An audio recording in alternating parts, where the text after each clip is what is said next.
Hello, I'm Lawrence, and I'm on a quest to uncover all of the memos that Britain and America lost in the pond. And one of those memos pertains to dates, or that is, how we write them. Now, whoever coined the phrase "old habits die hard" was almost certainly, like me, somebody living in a foreign land. We Brits, for example, riddled as we are with our own set of sort of idiosyncrasies and cultural anomalies, must unlearn once we move to the United States what we've learned as a kid. Some things are easier to let go of than others. For some reason, and I imagine this is because I devoured, not literally, many American films as a child, substituting the word rubbish for trash came naturally. So too did other everyday word variations, such as, apartment for flat, or fries instead of chips, porta potty in place of portaloo.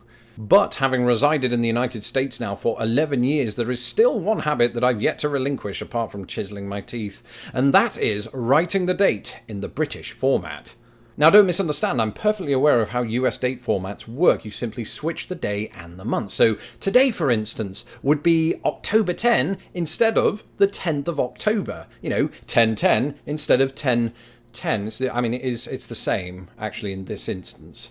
What a balls up. However, the fact that I've applied the rule to memory does not always mean that I will competently put it into practice. On the contrary, whenever I'm asked to provide my date of birth, for example, I usually get my brain into a muddle, since 18th of the 11th, 1981, instead of 11/18, 1981, desperately tries to emerge from my cerebral cortex. You'll notice, by the way, that 181181 is a numeric palindrome, the same backwards as forwards, and is something from which I'd previously derived an enormous amount of satisfaction. But America put pay to that. It robbed me of a perfectly good icebreaker, though admittedly my enormously sexy accent does make up for it. And, whenever I have in recent years placed the day before the month, untold confusion lines the faces of my American friends. They just can't accept that I was born on the 18th month. That's not my fault. But there is one simple reason for my inability to mentally conform to this other way of writing the date.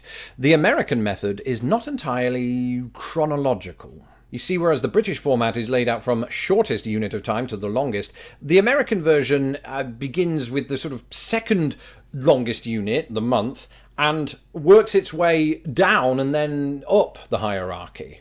And it should come as no surprise that my brain, always in search of logic and clarity, though rarely finding either, has a hard time switching between the two. Proponents of the American order, which as far as I can tell is just Americans, do point out that the month is more sort of culturally and perhaps even mentally significant than the days that make it up. And that makes sense. My only qualm, I suppose, is that the month surely trails in significance behind the year. So shouldn't we move the year up to the front of the date and go year, month, day? I mean, it works in computing. Now that I think about it, why doesn't the whole world just do this? Then it's uniform across the board. We're all on the same page, right? And then it's easy to filter by year in spreadsheets. Beautiful, because I love spreadsheets. I think I've said this before. And so perhaps there will one day come a time during my life here in the United States where I won't have to stop and think about the date order, though admittedly by the time that happens, the final part of the date, the year, will probably be 2039 instead of 2019. After all, old habits do die hard. Thanks for watching, and I'll see you again on 1310 1013.